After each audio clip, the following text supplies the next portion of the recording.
Well, here we are, back in What's New in Creative AI January 2025 edition. First edition, 2025. It feels like 2025 has already been around for a long time, so this feels late, but I don't think it is. Yeah, lots of stuff has already happened, and we are recording this on Sunday, the 19th of January. Yeah, we've got a really busy week, so I'm sure in between now and it's going live, there'll be some new AI updates that we miss. You know how it is. Some new thing will come along and make all of this irrelevant, but let's try. Anyway, we've got a super packed agenda anyhow, so we will roll in the new stuff next time. So what is new in Creative AI? So we thought we'd start with Google and Microsoft. They had been rolling out inbuilt AI in their sort of in the general office workspace packages that we use every day. That actually 97% of businesses use either Google or Microsoft. And they're rolling out AI as standard in those in their normal Google Workspace or Microsoft 365. Yeah, so it seems like not enough of us have been paying for Microsoft Copilot or Google Gemini in our Google Workspace. So instead, they're making us have it anyway, whether we like it or not.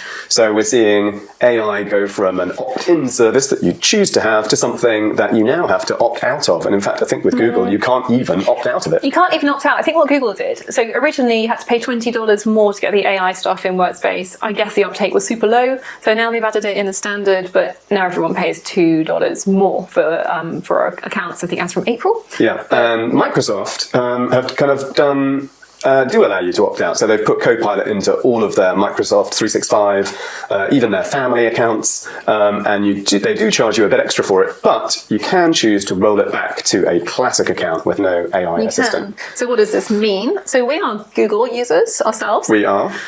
So this means that there's AI in emails, so you can polish your emails automatically within Gmail. Mm-hmm. It's in your Google Docs and your Google Slides. You can help you with slides. You can ask it to, I don't know, make an agenda slide for a slide presentation. Yeah. Automatically create a table of contents based on the content of your slide deck. You could use it, you might have a very long deck that you want to make into a shorter talk. It will help you summarize that. Yeah, so all the stuff that you might use ChatGPT for to help you write a presentation or write a document, you can do a lot of that now directly within Google or within Microsoft. Yeah, I think it'll be particularly good for like repurposing stuff. Yeah. Like if you want to turn something long into something short and vice versa. So we haven't really had a chance to properly have a go with Gemini yet, but our experience of Microsoft Copilot is if you're used to using ChatGPT or Claude as a tool, it seems very clunky and slow. Yeah. So we will see how that pans out now that they're making it very widely available. Yeah.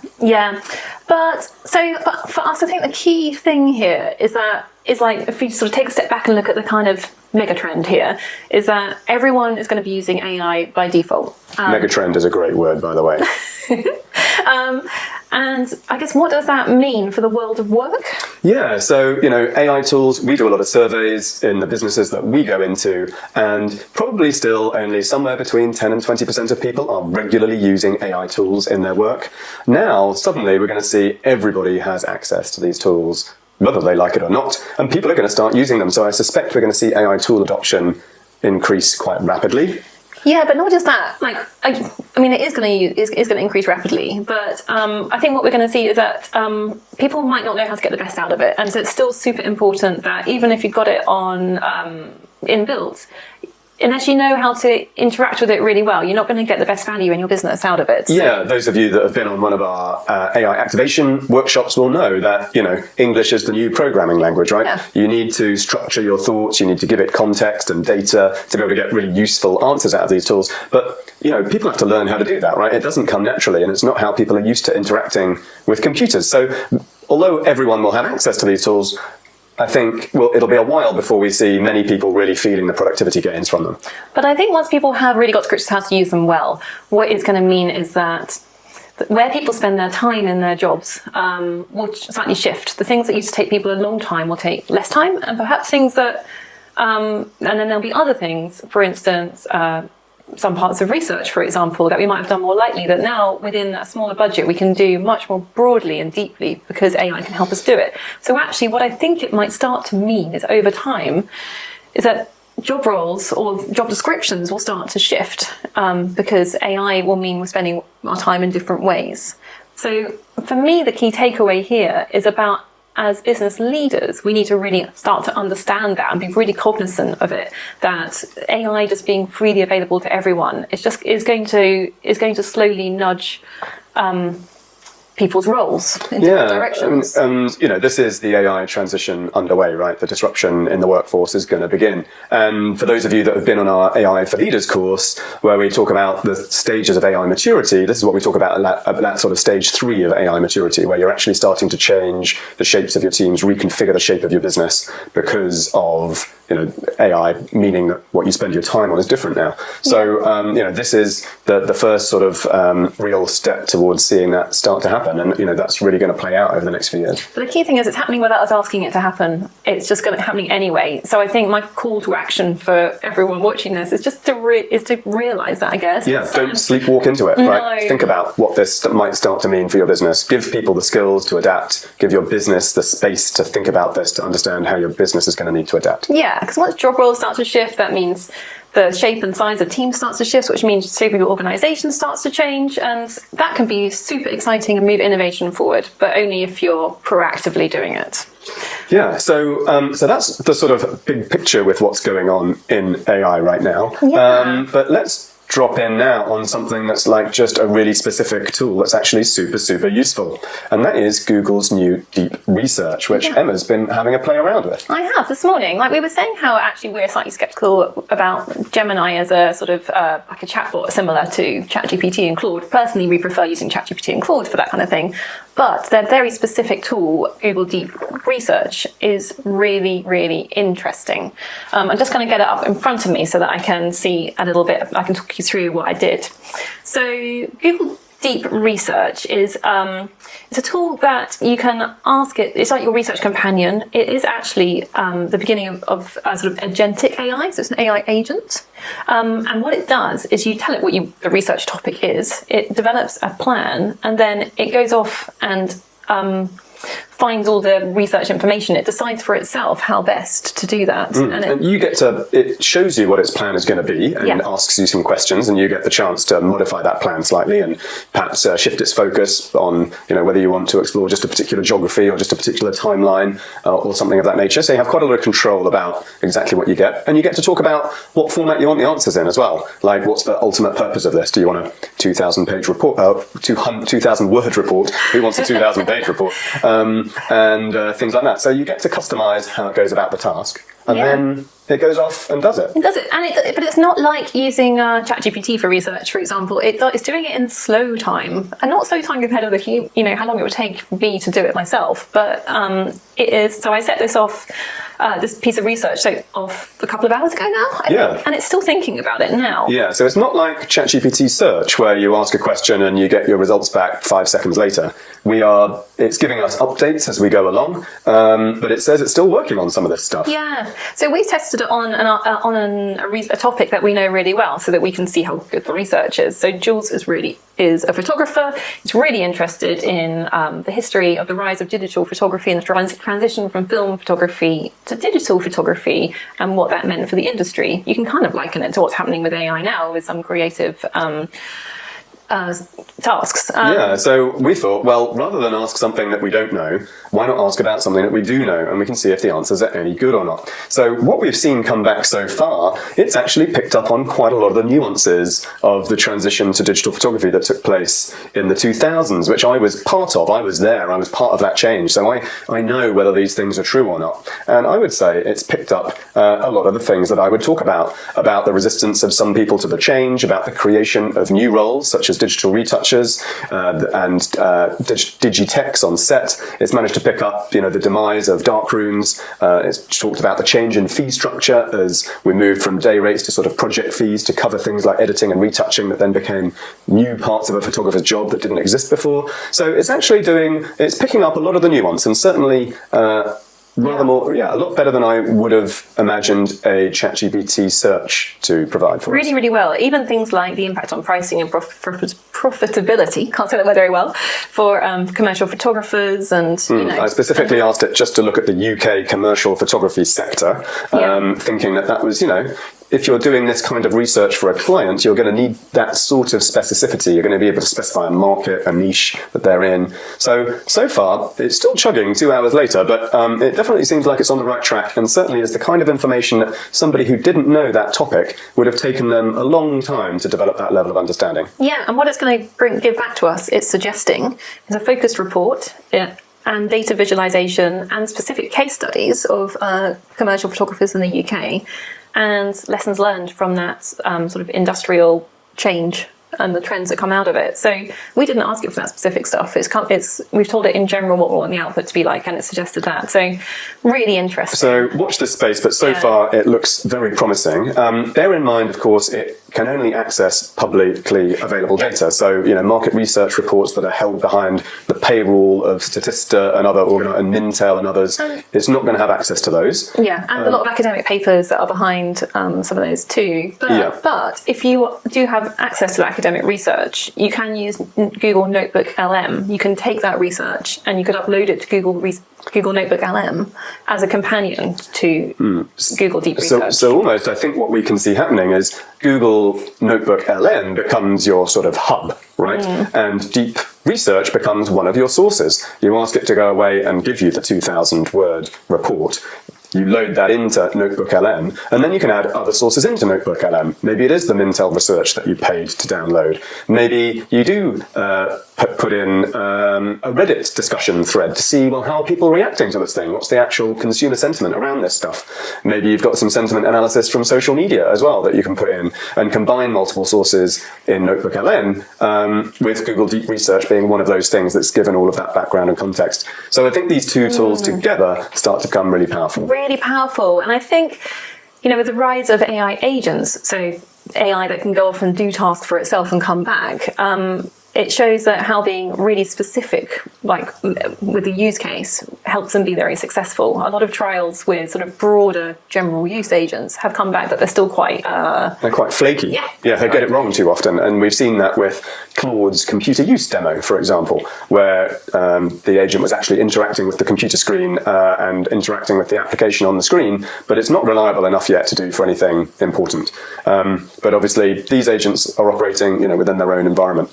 But it brings us on neatly to the next thing we wanted to talk about, which is ChatGPT Tasks. So, wherever Google goes, OpenAI is never far behind, or usually, in fact, one step ahead. So last week, OpenAI rolled out ChatGPT Tasks. So in the run-up to Christmas, we got projects and GPT search for all users and other enhancements to ChatGPT. And now you can give it tasks. So what do we mean by a task in this sense? I'm so excited by this. As a neurodiverse person, my life runs, I'm dyslexic and some other things. And that has an impact on my life too. And that means I have many tasks spread across many places and many different forms of lists that I'm always trying to optimize and find the best way of reminding me to do things, because my mind is like crazy source of ideas and I forget everything. So it's an interesting combo. But so I'm hoping that ChatGPT Tasks are going to be great for me. So I've tried it. So just so we understand what it is, you can essentially give a prompt to ChatGPT to ask it to do something, but rather than do it right now, you can schedule it to do it at some time in the future, or even have it repeat to do that task multiple times every day, for example, or every hour, or whatever's appropriate for what you're doing, and have it tell you when it's got an answer for you, or give you an alert on your desktop to tell you that it's done the task, and you can go and check the results. Yeah, so I thought I'd try this, asking it to do a task that we already do a different way through an automation. So about 6 months ago, we worked with our friend Ross, who runs Appy Automations, to help us build an automation so that we had really relevant AI news about creative and marketing that was relevant to our sector. And we did that through a mixture of OpenAI, Claude, Make to join things up, RSS feeds. So it was very specific instructions. Yeah. So while those are all sort of no-code tools, you don't need to be a programmer to do those things. You do need quite a lot of technical expertise, which is what Ross helped us with. And you also need a subscription to 4 different tools to be able to do it. You need your ChatGPT subscription, Claude subscription, your Make.com subscription. It uses tokens as well. And all sorts of stuff. So it's not particularly cheap to run. But what it did give us was it meant that every week we had a summary of the most important stories in creative AI that were relevant to our audience. And every day, in fact. Every day, And it came which through to Slack, allowed that's us and that allowed us to pull together our newsletter much more quickly. Yeah, so that was super fantastic, and it did it in our tone of voice as well. So I thought I'd try the same thing with a ChatGPT task. So I said every morning, 10 a.m. GMT, search and summarize daily AI news in the following RSS feeds and websites, and gave it the same list of same list of websites we go to. So we've got about 20 sites that we check for what's going on. And then I said, please apply this in 300-word summary form with the URL to the article, so I could go and find out more information. And it turned that into a kind of it put it into its own language of instructions with a little into a task, and it scheduled it for 10 a.m. every day. This morning got the first one. Pretty impressive. It gave me 1, 2, 3, 4, 5 relevant articles. Considering yesterday was a Saturday, which is not usually a big news day for AI, that's impressive. And then it gave me a summary of that news, and in terms of, it gave me a summary of the impact on AI and creative industries based on those 5 articles, and then global AI policy developments as well, and also gave me a synopsis of the advancements in AI research. So, I mean, I did very simple instructions for this, and I'll refine it and tighten it over time once we've had more and more days kind of evidence of how good this task is. I might ask it to write in our tone of voice, I might tighten up, lots of different parameters. But I think this is a really good start. Yeah, this is looking pretty impressive. Yeah. And if I was the owner of make.com right now, I might be thinking, yikes. So anyway, watch this space, but definitely give it a try. If there's things that you do on a recurring basis, then give it a go. We're quite excited about it. Definitely don't think automations are dead, though. We use them a lot to join up the software that we use. So I think make.com has quite a... Okay, still got a way to go yet. Yeah, I love it. But interestingly, when we look at ChatGPT Tasks and Google Deep Research that we just talked about, we are starting to see the early stages of AI agents emerging, right? So right now, these agents essentially live within a single environment, within the Google environment or within the OpenAI environment, and they can only manipulate data and other things that are in that world. But slowly, we're going to start to see agents that are able to manipulate other parts of the digital environment and switch between applications, moving data across applications and performing tasks to fulfill a goal that you've set it. So, fully autonomous agents are something that was heralded a year or so ago. We're starting to see the very, very early stages of that. And I think, given the pace that we now know that these things are developing, I think, perhaps a couple of years from now, we are really going to see autonomous agents that are able to follow a goal and do tasks largely autonomously. And clearly, that's going to have massive implications for the world of work. Yeah, it is, for the economy, for for all job sorts of sectors things across all industries. And I think actually that's partly why last week the government issued their response to the AI action plan that they commissioned. So our next big story, it was hard to miss last Monday, Keir Starmer giving a big talk about trying to make the UK an AI superpower, I think he called it. Yeah, I think it was meant to come out in November, but I think the US elections, all that stuff kind of, anyway. So what did Starmer announce? Well, 4 things really: trying to make the UK a hub for AI research and to make sure that the UK economy as a whole kind of reaps the productivity gains promised by AI adoption. So what's he done? First of all, he's announced a lot of funding to build compute power in the UK and build one of the world's largest supercomputers down at Bristol, which is going to be the Isambard computer. And Go Southwest. Go Southwest. And secondly, obviously, to build significant AI models, you don't just need the massive computers, you need massive data sets. And that's something where the UK may hold a bit of an advantage over many other countries, because the NHS is the largest centralised health service in the world and provides a very, very rich data set. Now, before you all get sort of worried that your doctor's notes are going to spew out in ChatGPT, what I would say is they are clearly going to anonymise all of that data. But it does create an incredibly rich data set over a long period of time across a large swathe of the population, which starts to allow, which is not just stuff scraped off the internet, it's real useful information about how people's health changes over time.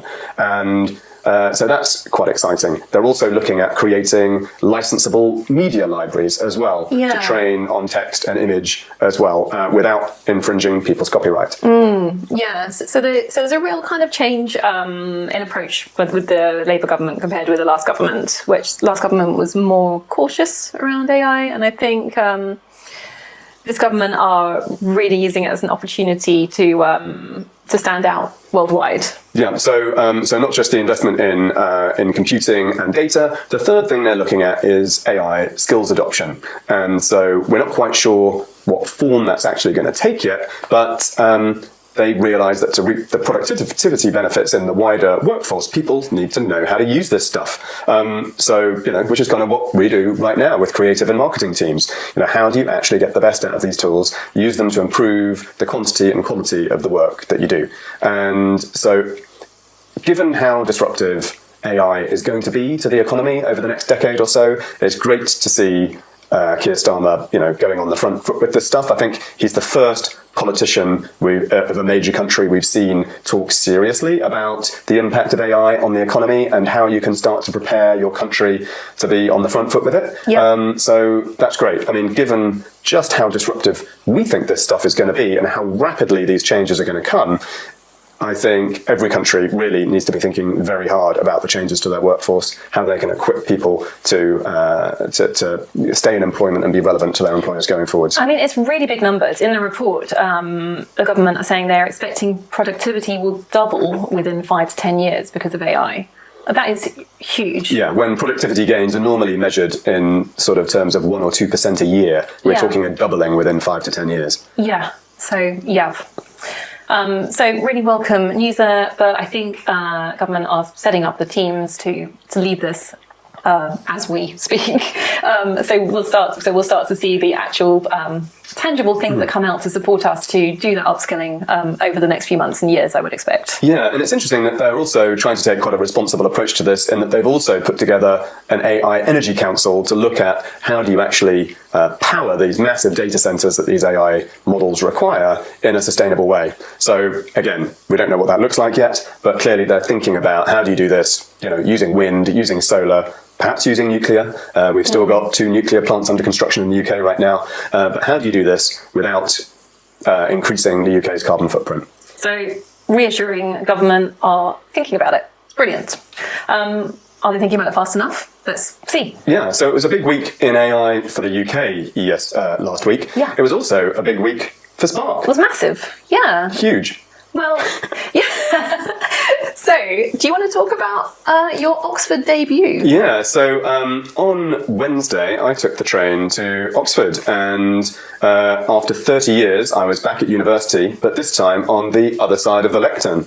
And I'm very excited and very proud to say that Spark's AI for Leaders course is now part of the curriculum for Oxford University Business School's AI in Business diploma, which is really quite amazing. So I spent a day at Oxford working with 60 executives from around the world, everywhere from the UK, all across Europe, Canada, America, China, Hong Kong, talking through why is AI such a disruptive technology, how do technology disruptions tend to change the economy, how to think about some of the things that AI is going to do to the economy and to businesses, and how to think about how they drive AI adoption in their own business. And a really interesting day, some super insightful questions from people in different sectors, different parts of the world, and a proud moment to be back at Oxford again after 30 years. Oh, so nice, it's come full circle.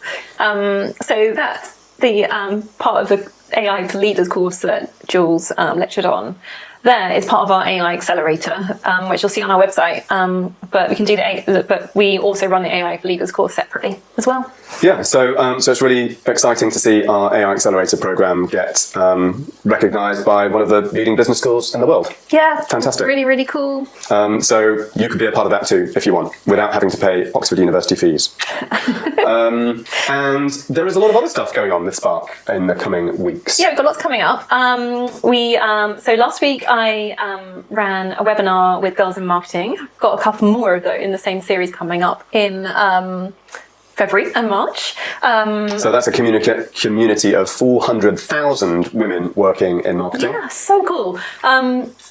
We did a sort of foundational webinar last week, and if you are a member of Girls in Marketing, you can access that recording for free, and you can also view the next couple as we record them as well.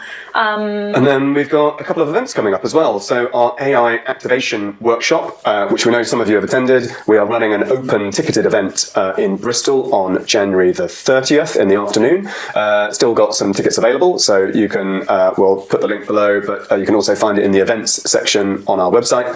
And we're also running a full day session in London on February the 6th, which will also be based on our activation session, but with a little bit of a guide to go forwards. This is on our AI leadership course, because it's aimed at leaders, and there'll be more time to network with colleagues and build your network and swap notes with others on how they're using AI. There'll be also more time to ask questions with us one-on-one as well. Yeah, it's a bit more of an in-depth session. So we've built it out to be a day. I think it's 10 till 4:30 rather than a solid afternoon, 1 till 5 p.m, which is what the Bristol one is. And it's at the lovely Citizen M Hack site. Yeah, so go to the events section of wearespark.ai and you'll be able to find all the details and buy tickets there.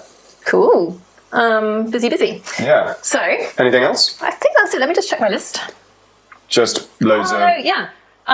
It's just been announced also that we are headlining at Agency Hackers. The Robots Are Coming. You thought we were going to say Glastonbury, but it's The Robots Are Coming, which in our world is actually more important. Yeah, we're so chuffed and we love Agency Hackers. So if you don't know Agency Hackers, they're a brilliant community of independent agencies across the creative spectrum, and they hold numerous events over the year to help people grow their agencies. And their AI-focused event called The Robots Are Coming is in London at the British Library in March. On the 18th of March. On the 18th of March. And so if you're a leader of your agency and you want to stay ahead with what's happening in AI in agency world, then it really is a must-go event. And again, we'll link to how you can buy tickets on our website. We'll post it as an event on our website on the events page, and you can click through to buy tickets from Agency Hackers. Yeah. So we're going to be up first, but we're going to be there all day because it's such an amazing lineup. We've got Heather Murray on after us, I think. Yep. I'm sure we'll get some super practical... Yeah, Kate Ross will be on talking about driving an AI forward culture in your agency, and her agency 8x4 have built a brilliant AI tool themselves, and there will be lots and lots to learn from people right at the coalface of AI in the creative sector. So if you're going, reach out. We'd love to say hello when we're there. I think that is it now. That really is good. So thanks for listening, and we'll see you next time. Bye. Bye.